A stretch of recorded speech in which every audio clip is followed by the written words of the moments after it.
this week we finally saw budget documents. It's, getting toward the end of May, and they have a spreadsheet, a plan that Governor Ducey and legislative leaders have agreed to that would spend about $13 billion and cut nearly $3 billion in taxes over the next few years.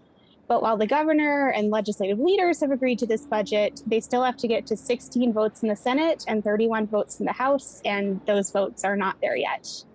I was going to say, we know the Democrats are pushing back, especially against the flat tax proposal, but there are Republicans like Paul Boyer, who is often a thorn in the side of his fellow Republicans when it comes to the budget, that is also pushing back. So what are some of the issues besides the flat tax that, for example, Boyer is pushing back against?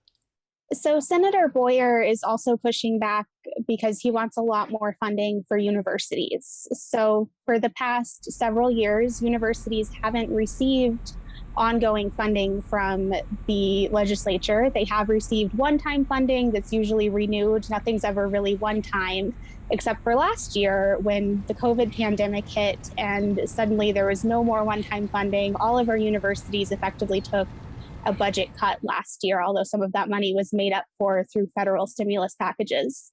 This year, there's an offer of about $35 million in ongoing funds split between the 3 state universities.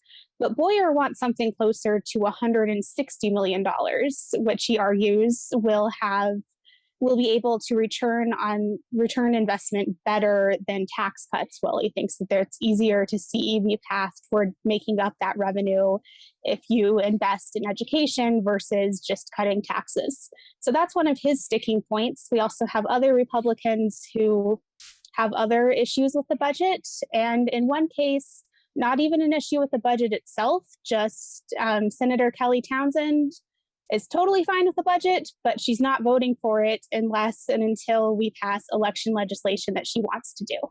And you also wrote about Representative David Cook. He said he liked the budget overall, but again, needs some assurances in his case on unemployment and an increase in the payment. Arizona pays $240 a week, and he wants to see that number go up. How likely is he to get what he wants?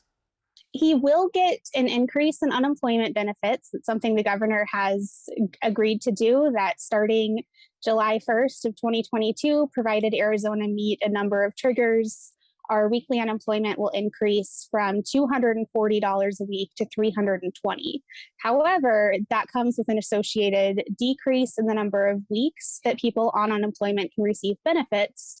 And Representative Cook, who represents Globe, a more rural area, is really concerned about that. He says that most people are able to get jobs within 20 weeks of unemployment, but the people who might need that full 26 tend to be rural Arizonans, people who live in small towns. If, say, a mining industry shuts down in their town, they don't have a bunch of other businesses nearby that they can go to, and it might take them longer to find work. So he doesn't want any decrease in the number of weeks that people are eligible. Let's switch to the other big topic of the week, the one that is looming out there. Everybody across the country is talking about the audit of the presidential vote in Maricopa County. This week, Senate President Karen Fann met with the heads of the audit. They're now saying hopefully the end of June they will finish. How does that play into the possible end of a legislative session? We know that there are some lawmakers, Senator Townsend was one of them, who don't particularly want to go home until the audit is done.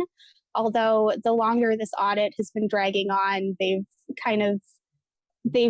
rethought that a little. They're not going to keep us here until December, Senator Townsend promised. But we do know that lawmakers have been asked what their vacation plans are through the end of June. So we might still be around here when the audit is finished, if indeed they do complete it by the end of June.